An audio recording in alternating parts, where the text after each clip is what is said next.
ಮಹಾಘಾತ ಎಂಬ ತಲೆಬರಹದಡಿ ಪ್ರಕಟಗೊಂಡ ವರದಿಯನ್ನು ಶೂನ್ಯ ವೇಳೆಯಲ್ಲಿ ಪ್ರಸ್ತಾಪಿಸಲು ಅವಕಾಶ ಕೋರುತ್ತೇನೆ. ಆಲಮಟ್ಟಿ ಸಂತ್ರಸ್ತರಿಗೆ ಈ ಬಾರಿಯ ಬಜೆಟ್ನಲ್ಲಿ ಒಂದೇ ಹಂತದಲ್ಲಿ ಪರಿಹಾರ ನೀಡಲು ಪ್ರಯತ್ನಿಸುವುದಾಗಿ ಮುಖ್ಯಮಂತ್ರಿ ಪ್ರಸ್ತಾಪಿಸಿದ್ದಾರೆ ಎಂಬುದು ನಿಜ. ಆದರೆ ಈಗ ಮೂರನೇ ಹಂತದ ಯೋಜನೆ ಪೂರ್ತಿಗೊಳ್ಳಲು ಅಗತ್ಯ ಅನುದಾನ ಒದಗಿಸುವುದು ರಾಜ್ಯ ಸರ್ಕಾರಕ್ಕೆ ದೊಡ್ಡ ಸವಾಲಾಗಿದೆ. ಜೊತೆಗೆ ಮಹಾಖ್ಯಾತೆ ತೆಗೆದಿರುವುದು ಆತಂಕ ಸೃಷ್ಟಿಸಿದೆ.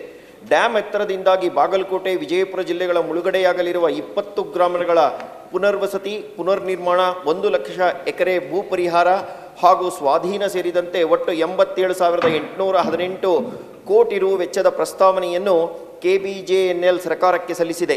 ಆದರೀಗ ಆಲಮಟ್ಟಿ ಅಣೆಕಟ್ಟೆಯ ಎತ್ತರ ಹೆಚ್ಚಿಸುವ ಸರ್ಕಾರದ ಪ್ರಸ್ತಾಪ ಪ್ರಶ್ನಿಸಿ ಸುಪ್ರೀಂ ಕೋರ್ಟ್ನಲ್ಲಿ ಮಹಾರಾಷ್ಟ್ರ ಅರ್ಜಿ ಸಲ್ಲಿಸಲು ಹೊರಟಿರುವುದು ಈ ಭಾಗದ ರೈತರಿಗೆ ಆಘಾತ ತಂದಿದೆ.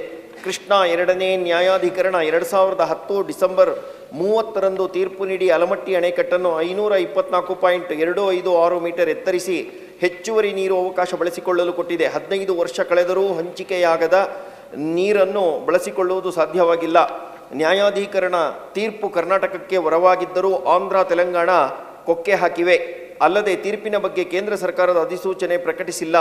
ಇದನ್ನೇ ನೆಪ ಮಾಡಿಕೊಂಡು ರಾಜ್ಯದಲ್ಲಿ ಅಧಿಕಾರಕ್ಕೆ ಬಂದ ಸರ್ಕಾರಗಳು ಆಲಮಟ್ಟಿ ಡ್ಯಾಮ್ ಎತ್ತರಿಸಿ ಹೆಚ್ಚುವರಿ ನೀರು ಬಳಸಿಕೊಳ್ಳಲು ದೃಢ ಹೆಜ್ಜೆ ಇಡಲೇ ಇಲ್ಲ. ಆಲಮಟ್ಟಿ ಡ್ಯಾಮ್ ಎತ್ತರಿಸಿದರೂ ಹಿನ್ನೀರು ಅಥಣಿ ತಾಲೂಕಿನ ಹಿಪ್ಪರಿಗಿ ಡ್ಯಾಮ್ವರೆಗೆ ಮಾತ್ರ ತಲುಪಲಿದೆ. ಈಗಾಗಲೇ ಮಹಾರಾಷ್ಟ್ರ ತನಗೆ ಬೇಕಾದಷ್ಟು ನೀರು ಬಳಸಿಕೊಂಡಿದ್ದು ತಕರಾರು ಸರಿಯೇ ಎಂಬುದು ಹೋರಾಟಗಾರರ ಪ್ರಶ್ನೆಯೂ ಆಗಿದೆ. 1964ರಲ್ಲಿ ಅಡಿಗಲ್ಲು ಹಾಕಿದರೂ 2000ನೇ ಇಸ್ವಿಯಲ್ಲಿ ನೀರು ಸಂಗ್ರಹ ಶುರುವಾಯಿತು. UKP 3ನೇ ಹಂತದ ಯೋಜನೆ ಅನುಷ್ಠಾನ ಬಾಕಿ ಇದ್ದು ಅದಾಗಬೇಕಾದರೆ ಡ್ಯಾಮ್ ಎತ್ತರ ಅತ್ಯಗತ್ಯ. ಡ್ಯಾಮ್ನಲ್ಲಿ ಸದ್ಯ 7-8 TMC ಹೂಳು ತುಂಬಿದೆ. ಡ್ಯಾಮ್ ಎತ್ತರಿಸಿ ಹೆಚ್ಚುವರಿ ನೀರು ಬಳಕೆ ತ್ವರಿತ ಗತಿಯಲ್ಲಿ ಆಗದಿದ್ದರೆ ಇನ್ನೂ ಹೆಚ್ಚಿನ ಪ್ರಮಾಣದಲ್ಲಿ ಹೂಳು ತುಂಬಲಿದೆ. ಡ್ಯಾಮ್ ಕುಡಿಯುವ ನೀರಿನ ಉದ್ದೇಶಕ್ಕಷ್ಟೇ ಸೀಮಿತವಾಗುವ ಆತಂಕವೂ ವ್ಯಕ್ತವಾಗಿದೆ. ಆದ್ದರಿಂದ ಸರ್ಕಾರ ಕೂಡಲೇ ಎಚ್ಚೆತ್ತುಕೊಂಡು ತ್ವರಿತಗತಿಯಲ್ಲಿ ಕಾರ್ಯಪ್ರವೃತ್ತವಾಗಬೇಕೆಂದು ಸರ್ಕಾರವನ್ನು ಶೂನ್ಯ ವೇಳೆಯಲ್ಲಿ ತಮ್ಮ ಮೂಲಕ ಆಗ್ರಹಿಸುತ್ತೇನೆ. ಅಧ್ಯಕ್ಷೆ, ಪ್ರಶ್ನೆನೂ ಅವರೇ ಹಾಕಿದ್ದಾರೆ, ಪ್ರಸ್ತಾವನೆನೂ ಅವರೇ ಮಾಡಿದ್ದಾರೆ, ಉತ್ತರನೂ ಅವರೇ ಕೊಟ್ಟಿದ್ದಾರೆ. 3 ಇದೆ. ಅವ್ರಿಗೆ ಗೊತ್ತಿದೆ ಪ್ರಾಬ್ಲಮ್ ಏನು ಅಂತ ಗೊತ್ತಿದೆ. ಭಾಳ ಡೀಪಾಗಿ ಕೊಟ್ಟಿದ್ದಾರೆ, ಎಲ್ಲ ಕೊಟ್ಟಿದ್ದಾರೆ. ಬಟ್ ನಾನು ಬೇರೆ ರಿಸರ್ಚ್ ನಮ್ಮ Keshav Prasad S made a good research on this. So ನಾನು ಅವ್ರಿಗೆ ಭಾಳ ತಪ್ಪು ಉತ್ತರ ಕೊಡೋಕ್ಕಾಗಲ್ಲ. ಸೊ ಕರೆಕ್ಟಾಗಿ ಸ್ಟ್ಯಾಟಿಕ್ಸೇ ಕೊಡಬೇಕು. ಒಂದು, let us all join together, go for a delegation to Delhi. ಈ 3ನೇ ಅವಾರ್ಡ್ನ ನೀವು ಮಾಡಿ ಅಂತೇಳಿ ಅವ್ರಿಗೆ ರಿಕ್ವೆಸ್ಟ್ ಮಾಡ್ಕೊಳ್ಳೋಣ. ನಮ್ಮ ಪೂಜಾರ್ ಬೆನ್ನತ್ತಿಬಿಟ್ಟಿದ್ದಾರೆ, ಈಗ ಪೂಜಾರ್ ಇಲ್ಲ. ಇದ್ರ ಬಗ್ಗೆ ಇನ್ನೊಂದು ಗಂಟೆ ಮಾತಾಡಿರೋರು. ಸೊ ಲೆಟ್ ಅಸ್ ಹೋಗಿ 3ನೇ ಇದನ್ನು ಮಾಡೋಣ. 2ನೇ ವಿಚಾರ ಏನಂದರೆ, ಇದು ಸೋಮವಾರ ನಿಮಗೆ ಡೀಟೇಲ್ನ ಕೊಡ್ತೀನಿ. ಯಾಕೆಂದರೆ ಇಲ್ಲಿ ಕೆಲವು ಟೆಕ್ನಿಕಲ್ ಸಬ್ಜೆಕ್ಟ್ನ ನೀವು ರೈಸ್ ಮಾಡಿದ್ದೀರಿ. ನಾನು ಹಂಗೆ ಬೇಗ ಉತ್ತರ ಕೊಡೋಕ್ಕಾಗಲ್ಲ. ಇದಕ್ಕೆ ಸೋಮವಾರ ಉತ್ತರ ಕೊಡ್ತೀನಿ. ಇವತ್ತು ಅತ್ಯಂತ ಪ್ರಸನ್ನವದನರಾಗಿರೋದ್ರಿಂದ ಏನಾದ್ರು ಶುಭ ಶಕುನ ಸೂಚನೆ ಏನಾದ್ರು ಸಿಕ್ಕಿದೆಯಾ? ನೀವು ಸೂಕ್ತ ಕಾಲ ಅಂತೆಲ್ಲ ಹೇಳಿದ್ರಿ. ಶಕುನ ಏನಾದ್ರು ಇವತ್ತು ನಾನು ನೋಡ್ತಾ ಇದ್ದೀನಿ, ಭಾಳ ಲವಲವಿಕೆ, ಕಳಕಳಿ. ಆ ಶಾಲು ಕೂಡ ಕಳೆ ಕೊಡ್ತಾ ಇದೆ. ನೋಡಿದಾಗ ಯಾವುದಾದ್ರು ಶುಭ ಸೂಚನೆ, ಶುಭ ಶಕುನ ಏನಾದ್ರು ಆಗಿದೆಯಾ? ನಮಗೂ ಅಂತ ಆನಂದ ಹಂಚ್ಕೊಳ್ಳಿ ಅಂತ ಹಾಕ್ಸಿದ್ದಾರೆ. ನಿನ್ನೆ ಎಲ್ಲ ಡಿನ್ನರ್ ಪಾರ್ಟಿ ಕೊಟ್ಟಿದ್ದೀರಿ, ಏನೋ ಶುಭ ಶಕುನ ಇದೆ ಅನ್ನಂಗೆ ಕಾಣುತ್ತೆ. ಯಾಕೆಂದ್ರೆ ನಿನ್ನೆ ಎಲ್ಲರಿಗೂ ಊಟಕ್ಕೆ ಹಾಕಿದ್ದೀರ. ಬೇರೆ ನಮಗೂ ಕರೆದಿರ್ಬೋದಾಯ್ತು. ನೀವು ಬರಂಗಿರ ಕರಿತೀನಪ್ಪ. ಬಹುಶಃ ಯಾವಾಗಲೂ ಎಲ್ಲರನ್ನ ಕರಿತಾ ಇದ್ರಿ, ಯಾಕೋ ನಿನ್ನ ಕರೆದಿಲ್ಲ. ಅಲ್ಲ, ಬಹುಶಃ ಇಷ್ಟರಲ್ಲೇ ಎಲ್ಲರಿಗೂ ಊಟ ಹಾಕಿಸ್ತೀರ ಅನ್ನಂಗೆ ಕಾಣುತ್ತೆ. ಅಷ್ಟೇ. ಈಗ ಹೇಳ್ತಾ ಇದ್ದೀನಿ, ಸಂತೋಷಂ ಜನೇತ್ ಪ್ರಾಜ್ಞ ತದೈವ ಈಶ್ವರಂ ಪೂಜೆ. ಜನರನ್ನ ಸಂತೋಷ ಪಡಿಸುವುದೇ ನಿಜವಾದ ಈಶ್ವರನ ಪೂಜೆ. ಅದಕ್ಕೆ ನಿಮ್ಗೆ ಸಂತೋಷ ಪಡಿಸಿದ್ರೆ ನಾನು ಸಂತೋಷ ಪಟ್ಟಂಗೆ. ಆ ಪ್ರಯತ್ನದಲ್ಲಿ ನಾನು ನಿಮ್ಮ ಸಂತೋಷದ ಸುದ್ದಿ ಯಾವಾಗ ಉಪಮುಖ್ಯಮಂತ್ರಿ? ನಿಮ್ಮ ಸಂತೋಷದ ಸುದ್ದಿ ಯಾವಾಗ? ಅವಕಾಶಕ್ಕಾಗಿ ಶೂನ್ಯ ವೇಳೆಯಲ್ಲಿ ಪ್ರಸ್ತಾಪಿಸಿದ ಅವಕಾಶಕ್ಕಾಗಿ ಧನ್ಯವಾದಗಳನ್ನು. 84ರಲ್ಲಿ ನಾನು ಅಸೆಂಬ್ಲಿಗೆ ನಿಂತವನು.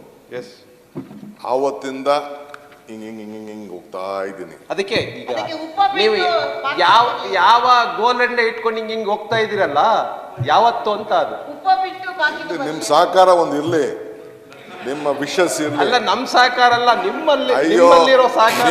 ಕಾಟದಿಂದನೇ ನಾನು ಹಿಂಗೆ ಕೆಳಗೆ ಕುಪ್ಪಿಸೋ ಬಂದಿದ್ದು. ನಾನು ಇವತ್ತು ಉಪಮುಖ್ಯಮಂತ್ರಿಗಳೇ ತಿಹಾರ್ ಜೈಲ್ಗೆಲ್ಲ ಕಳಿಸ್ಬಿಟ್ಟು ಕೇಳ್ತಾ ಏ ಇದ್ದಾರೆ. ಕೊಡಪ್ಪ, ನಾ ಮಾಡ್ತೀನಿ. ಉಪಮುಖ್ಯಮಂತ್ರಿಗಳೇ ಇವತ್ತು ನಿಮ್ಮನ್ನೆಲ್ಲ ಭಾಳ ಸ್ವಲ್ಪ ಸಂಜೆವರೆಗೆ ಕಾಳಜಿ ಇರ್ರಿ, ಸಂಜೆವರೆಗೆ ಭಾಳ ಹುಷಾರಾಗಿರಿ ಅಂದೆ. ಡಿ ಶ್ರೀನಿವಾಸ್.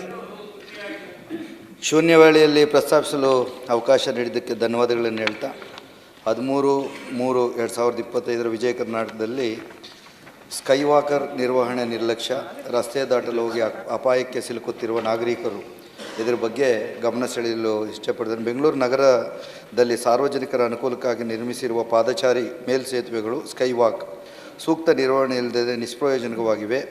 ಲಿಫ್ಟ್ ಸ್ವಚ್ಛತೆ ಸೇರಿದಂತೆ ಮೂಲಸೌಕರ್ಯ ಸಮಸ್ಯೆಯಿಂದ ಪಾದಚಾರಿಗಳು ಸ್ಕೈವಾಕರ್ ಬದಲಿಗೆ ವಾಹನ ದಟ್ಟಣೆಯತ್ತ ರಸ್ತೆಗಳನ್ನು ದಾಟುತ್ತಿದ್ದು ನಿತ್ಯವೂ ಸಣ್ಣಪುಟ್ಟ ಅಪಘಾತಗಳು ಸಂಭವಿಸುತ್ತಿದೆ.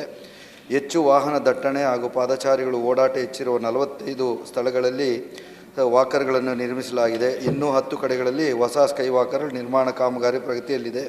ಆಸ್ಪತ್ರೆ, ಸರ್ಕಾರಿ ಕಚೇರಿಗಳು, ಮಾರುಕಟ್ಟೆ, ಬಸ್ ನಿಲ್ದಾಣ ಸೇರಿದಂತೆ ಜನರ ಓಡಾಟ ಹಾಗೂ ವಾಹನಗಳ ಸಂಚಾರ ಹೆಚ್ಚಿರುವ ಕಡೆ ಪಾಲಿಕೆಯು ಸ್ಕೈವಾಕರ್ ನಿರ್ಮಿಸಿ ಕೈ ತೊಳೆದುಕೊಂಡಿದೆ. ಕೇವಲ ಸ್ಕೈವಾಕರ್ ನಿರ್ವಹಣೆಯ ಹೊಣೆ ಹೊತ್ತಿರುವ ಖಾಸಗಿ ಏಜೆನ್ಸಿಗಳು ಜವಾಬ್ದಾರಿ ಮರೆತಿದ್ದು ವಾಕ್ಗಳಲ್ಲಿ ಮೂಲಸೌಕರ್ಯಗಳನ್ನು ಮರೀಚಿಕೆಯಾಗಿವೆ.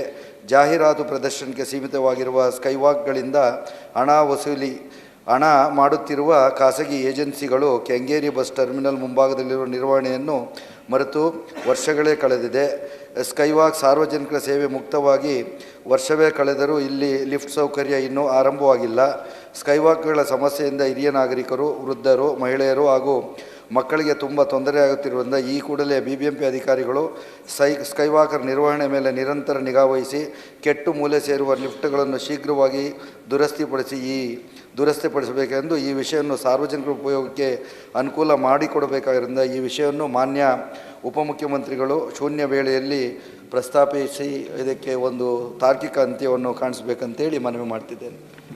ಇದನ್ನು ಸೋಮವಾರ ಕೊಡ್ತೀವಿ. ಯಾಕೆ ಸ್ವಲ್ಪ ಡೀಟೇಲ್ ಆಗಿ ಕೇಳಬೇಕು. ಯಾಕೆಂದರೆ ಬೆಂಗಳೂರು ನಗರದಲ್ಲಿ ಎಷ್ಟೆಷ್ಟು ಸ್ಕೈ ವಾಕ್ಸ್ ಇದೆ, ಏನಿದೆ, ವಾಟ್ ಈಸ್ ದಿ ಪೊಸಿಷನ್, ಎಷ್ಟು ಲೀಸ್ ಆಗಿದೆ, ಮುಂದಕ್ಕೆ ನಮ್ಮ ಪಾಲಿಸಿ ಏನು, ಅದೆಲ್ಲ ಕೂಡ ಹೇಳಬೇಕಾಗ್ತದೆ. ಸೋಮವಾರ ಮಂಗಳವಾರ ಹೇಳ್ತೀವಿ.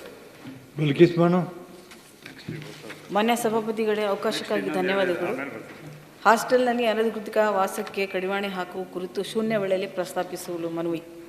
ಪ್ರತಿಷ್ಠಿತ ದಿನಪತ್ರಿಕೆಯಲ್ಲೊಂದಾದ ವಿಜಯವಾಣಿ ಪತ್ರಿಕೆಯಲ್ಲಿ ವರದಿಯಾಗಿರುವ ಜ್ಞಾನಭಾರತಿ ಆವರಣದಲ್ಲಿರುವ ಬೆಂಗಳೂರು ವಿಶ್ವವಿದ್ಯಾಲಯದ ಹಾಸ್ಟೆಲ್ಗಳಿಗೆ ಮೂಲಸೌಕರ್ಯ ಒದಗಿಸಬೇಕು ಮತ್ತು ನೋಂದಣಿಯಾಗದೆ ಅನಧಿಕೃತವಾಗಿ ವಾಸಿಸುವ ಅವಕಾಶ ನೀಡಬಾರದೆಂದು ವಿದ್ಯಾರ್ಥಿಗಳು ಆಗ್ರಹಿಸಿದ್ದಾರೆ. ವಿಶ್ವವಿದ್ಯಾಲಯ ಆಡಳಿತ ಕಚೇರಿ ಎದುರು ಬುಧವಾರ ಪ್ರತಿಭಟನೆ ನಡೆಸಿ ಕುಲಸಚಿವ ಶೇಖ್ ಲತೀಫ್ ಅವರಿಗೆ ಅಹವಾಲು ಸಲ್ಲಿಸಿದರು. ಹಾಸ್ಟೆಲ್ಗಳಲ್ಲಿ ನೋಂದಣಿಯಾಗದೆ ಬೇರೆಡೆ ಕೆಲಸಕ್ಕೆ ಹೋಗುವವರು ವಿದ್ಯಾರ್ಥಿ ನಿಲಯಗಳಲ್ಲಿ ಅನಧಿಕೃತವಾಗಿ ವಾಸ್ತವ್ಯ ಹೂಡುತ್ತಿದ್ದಾರೆ. ಇದರಿಂದ ಸಾಕಷ್ಟು ಸಮಸ್ಯೆ ಆಗುತ್ತಿದೆ. CC ಕ್ಯಾಮೆರಾಗಳನ್ನು ಅಳವಡಿಸಿ ಸಂಬಂಧಪಟ್ಟವರ ಮೇಲೆ ಕ್ರಮಕ್ಕೆ ಒತ್ತಾಯಿಸಿದರು. ವಿಶ್ವವಿದ್ಯಾಲಯದ PG 5 ವಸತಿ ನಿಲಯದಲ್ಲಿ ಕಳೆದ 4-5 ವರ್ಷಗಳಿಂದ ಯಾವುದೇ ರೀತಿಯ ಮೂಲ ಸೌಕರ್ಯ ಕಲ್ಪಿಸದೆ ಕಡೆಗಣಿಸಲಾಗಿದೆ.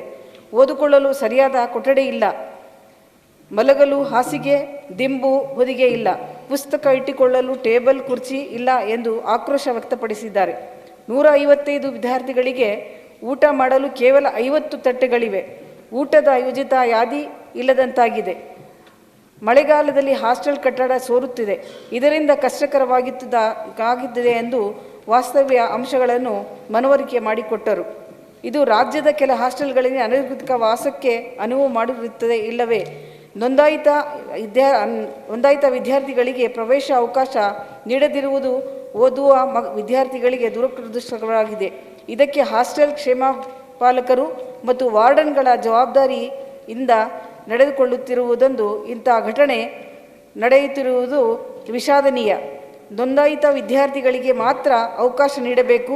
ಸರ್ಕಾರವು ಮೂಲಭೂತ ಸೌಕರ್ಯ ನೀಡುವುದರ ಜೊತೆಗೆ ಅಧಿಕಾರಿಗಳ ವಿರುದ್ಧ ಕಠಿಣ ಕ್ರಮ ವಹಿಸಬೇಕೆಂದು ಶೂನ್ಯ ವೇಳೆಯಲ್ಲಿ ಉನ್ನತ ಶಿಕ್ಷಣ ಸಚಿವರಿಗೆ ಕೇಳಿಕೊಳ್ಳುತ್ತೇನೆ.